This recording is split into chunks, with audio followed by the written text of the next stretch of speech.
ಸರೋಜ ಈಗ ಗರ್ಭಿಣಿ ಅಂತ ದೇವರು ನನ್ನ ಆಸೆ ಕೈಗೊಳಿಸ್ತಾರೆ. ತುಂಬಾ ಸಂತೋಷ ಡಾಕ್ಟ್ರಿ, ತುಂಬಾ ಸಂತೋಷ. ಸರೋಜ, ನಿನ್ನಿಂದ ನನ್ನ ಬಾಳು ಬೆಳಕಾಯ್ತಮ್ಮ, ನಿನ್ನಿಂದ ನನ್ನ ಕನಸು ನನಸಾಯ್ತಮ್ಮ.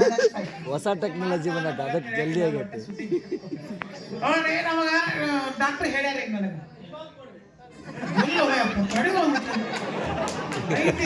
ಪಾಳೆ ಸತ್ತ ಐತಿದೆ. ಡಾಕ್ಟರ್ ಏನ್ ಹೇಳಿ ಗೊತ್ತೇನ್ರಿ, 3 ತಿಂಗಳಾಗ ಅಂತ ಹೇಳ್ಯಾರ. ಇನ್ನು 6 ತಿಂಗಳು ಅಷ್ಟ ನಾನು ಡ್ಯೂಟಿ.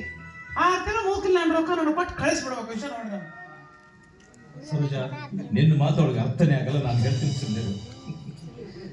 ಸರೋಜ, ನೀನು ಹೇಳಿದ ಪ್ರಕಾರ ಇನ್ನು 6 ತಿಂಗಳು ಕರೆಕ್ಟ್ ಆಗಿ ನಾವು ಹೇಳಿದಂತೆ ಕೇಳ್ಕೊಂಡಿದ್ರೆ ನಿನ್ನ ದುಡ್ಡು ನೀನು ಮುಟ್ಸೋ ಜವಾಬ್ದಾರಿ ನಂದು. ಏನ್ರಿ ಅಪ್ಪ ಮಾತು, ನೀವು ಒಬ್ಬರ ನೋಡಿ ಕರೆಕ್ಟ್ ಮಾತಾಡೋರು. ಹೌದ್ರಿ, ಹೌದು. ಈ ವಿಷಯ ನನ್ನ ಮಾವನವ್ರಿಗೆ ತಿಳಿಸೋದು ಹೇಗೆ? ಹಾ, ನನಗೊಂದು ಐಡಿಯಾ ಇದೆ. ನಾನು ಮನೆಯಲ್ಲಿ ಪ್ರೆಗ್ನೆಂಟ್ ಆಗಿರೋ ತರ ಆಕ್ಟಿಂಗ್ ಮಾಡ್ಕೊಂಡು ವಾಂತಿ ಮಾಡ್ಕೊಳ್ತೀನಿ. ಆವಾಗ ಮಾವ ಅಂಕಲ್ ಫೋನ್ ಮಾಡ್ತಾರೆ. ಅಂಕಲ್ ಬಂದು ನಾನು ಪ್ರೆಗ್ನೆಂಟ್ ಆಗಿದ್ದೀನಿ ಅಂತ ಹೇಳ್ಬಿಟ್ರೆ ಅಷ್ಟೇ ಸಾಕು. ಈ ವಿಷಯದಲ್ಲಿ ಅವ್ನು ನನಗೆ ಫೋನ್ ಮಾಡೋದೇ ಇಲ್ಲ, ಯಾಕಂದ್ರೆ ಅವ್ನ ಸ್ವಭಾವ ನನಗೆ ಗೊತ್ತು. ಇದಕ್ಕೆ ನಾವು ಬೇರೆ ಪ್ಲಾನೇ ಮಾಡಬೇಕು. ಹಾ, ನಮ್ಮ ಆಸ್ಪತ್ರೆಯಲ್ಲಿ ಕೆಲಸದಾಳು ಪುಟ್ಟಮ್ಮ ಅಂತ ಇದ್ದಾಳೆ. ನಾನು ಅವಳನ್ನ ಲೇಡಿ ಡಾಕ್ಟರ್ ತರ ತಯಾರು ಮಾಡಿ ನಿಮ್ಮ ಮನೆಗೆ ಕಳಿಸ್ಕೊಡ್ತೇನೆ. ಅವಳು ಬಂದಾಗ ನೀವು ನಿಮ್ಮ ಮಾವನವರಿಗೆ ಗೊತ್ತಾಗದ ಹಾಗೆ ಅವಳನ್ನ ಜೊತೆ ಸಹಕರಿಸ್ಬೇಕಷ್ಟೇ. ಖಂಡಿತ ಸಹಕರಿಸ್ತೀವಿ ಅಂಕಲ್. ಅಣ್ಣ, ಸರೋಜನವ್ರ ಮನೆಗೆ ಬಿಟ್ಟು ಬರ್ತೀಯಾ? ಹಾಗೆ ಹಣ್ಣು ತರಕಾರಿ ತರ್ಕೊಂಡು. ಹಣ್ಣು ತರಕಾರಿ ಅವಳು ಎಲ್ಲಮ್ಮ ತಿಂತಾಳೆ. ಹಣ್ಣು ತರಕಾರಿ ಅವಳು ತಿನ್ನೋದೇ ಬೇರೆ ಇದೆ. ನಾನೆಲ್ಲ ಕಳಿಸ್ತೀರಿ, ನೀನು ನಡಿ ಹೋಗ್ತಾ ಇದ್ದ ಟೈಮ್. ಸರೋಜ, ನಾನು ಹೋಗ್ಬರ್ತೀನಿ.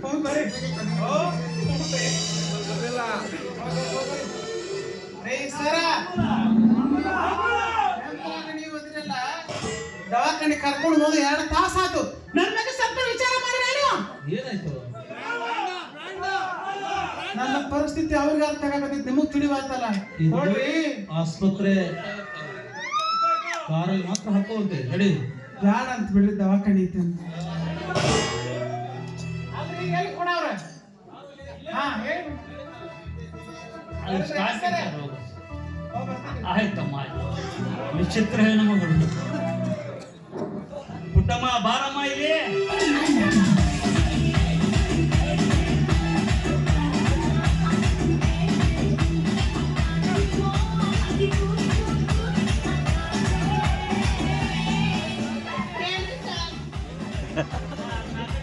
ಬಾರಮ್ಮ.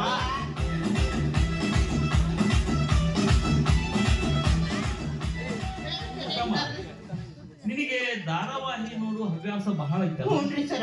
ಜೀ ಕನ್ನಡ ಪುಸ್ತಕ ಮಕ್ಕಳ ದಾರ ಹತ್ತೈತಂದ್ರೆ ನನ್ನ ಓಟ್ ಬೇಡ, ನಿಂತಿ ಬೇಡ, ಗುರಿಯಾಗಲ್ಲ ನೋಡ್ಕೊಂಡು ಕೂತು ಬಿಡ್ತೀನಿ. ಹೌದು ಸರ, ಆ ಧಾರವಾಗ ಪುಟ್ಟಕ್ಕಿಗೆ ಎಷ್ಟು ತೊಂದ್ರೆ ರೀ. ಆಕಿ ಮೆಸ ಬಂದಾತು, ಮಕ್ಕಳು ಸತ್ರು. ಇದನ್ನೆಲ್ಲ ಹೆಂಗ ತಡಿಬೇಕು?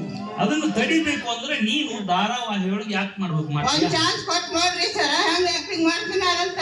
ಹಾಗಾದ್ರೆ ಇವತ್ತ ನಾನು ನಿನ್ನ ಒಂದ್ ಮನೆಗೆ ಕಳಿಸ್ಕೊಡ್ತೀನಿ. ಅಲ್ಲಿ ನೀನು ಲೇಡಿ ಡಾಕ್ಟರ್ ತರ ಯಾಕೆ ಮಾಡ್ಬೇಕು? ಆ ಧಾರಾವಾಹಿ ಡಾಕ್ಟರ್ ಪಾತ್ರ ಇಲ್ಲ. ಧಾರಾವಾಹಿಯೊಳಗಿಲ್ಲಮ್ಮ, ನೀನು ಆ ಮನೆಯಲ್ಲಿ ಹೋಗಿ ಡಾಕ್ಟರ್ ತರ ಯಾಕೆ ಮಾಡ್ಬೇಕು. ಅದ್ರೊಳಗೆ ನೀನು ಸಕ್ಸಸ್ ಆದಿ ಅಂದ್ರೆ ನಾನು ನಿನಗೂ ಖಂಡಿತವಾಗಿ ಚಾನ್ಸ್ ಕೊಡಿಸ್ತೇನೆ. ಹಾ ಸರ್, ಡಾಕ್ಟರ್ ಹೆಂಗಿರ್ತಾರ, ಹೆಂಗ್ ನೋಡ್ಕೊಂತಾರ, ಡ್ರೆಸ್ ಗಿಸ್ ಎಲ್ಲ ಕೊಡಿಸ್ಬೇಕು ಬೇಕ್ರಿ. ನೋಡ್ರಿ, ಜನ ನಿಮ್ಮನ್ನ ಡೂಪ್ಲಿಕೇಟ್ ಅಂದಿರ್ಬೇಕು, ನನ್ನ ಒರಿಜಿನಲ್ ಡಾಕ್ಟರ್ ಅಂತ ಅಂದಿರ್ಬೇಕು. ನಾನು ಆಕ್ಟಿಂಗ್ ಮಾಡ್ತೀನಿ. ಇದೇ ಬೇಕಾಗಿದೆ, ಬಾ ನಿನ್ಗೆ.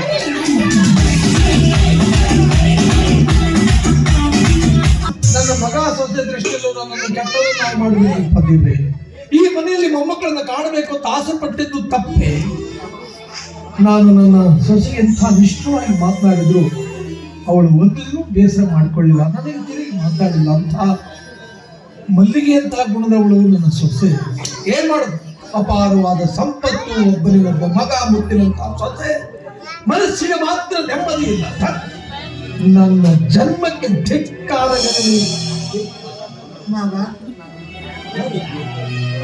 ಅಮ್ಮ ಸೋನು, ನಿನ್ನ ದೃಷ್ಟಿಯಲ್ಲಿ ಈ ನಿನ್ನ ಮಾವ ತುಂಬಾ ಕೆಟ್ಟವನಲ್ಲೇನಮ್ಮ? ಯಾಕೆ ಇವತ್ತಿರಿಗೆಲ್ಲ ಮಾತಾಡ್ತಾ ಇದ್ದೀನಿ?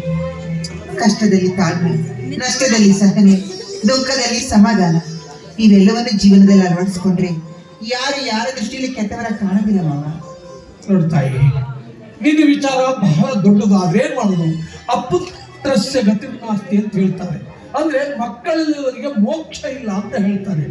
ಆ ಒಂದು ಕರ್ಮ ಫಲ ನನ್ನ ಮಗನಿಗೆ ಕಾಣಬಾರದು, ಈ ಮನೆಯಲ್ಲಿ ಮೊಮ್ಮಕ್ಕಳನ್ನ ಕಾಣಬೇಕು ಅನ್ನುವಂಥ ನನ್ನ ಅತಿ ಉತ್ಸಾಹ ನನ್ನ ಮೂಢನನ್ನಾಗಿ ಮಾಡಿ ನಿನ್ನ ಬಗ್ಗೆ ಕೆಟ್ಟ ಮಾತನಾಡ್ಬಿಟ್ಟಮ್ಮ ನಾನು.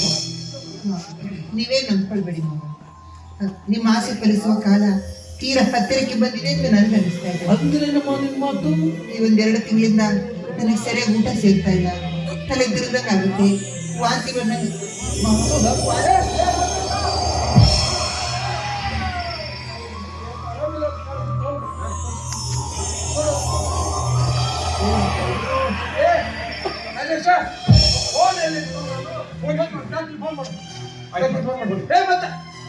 ಮಾಡಬೇಡ, ಅವನ ಕೈ ಗುಣ ಸರಿ ಇಲ್ಲ. ಮತ್ ಬಂದವನೇ ಹೋದ್ ಸರಿ ಏನಂದವ ಪಿತ್ತ ಆಗಿದೆ ಅಂದ, ಈ ಸರಿ ಎಸಿಡಿಟಿ ಆಗಿದೆ ಅಂತಾನ.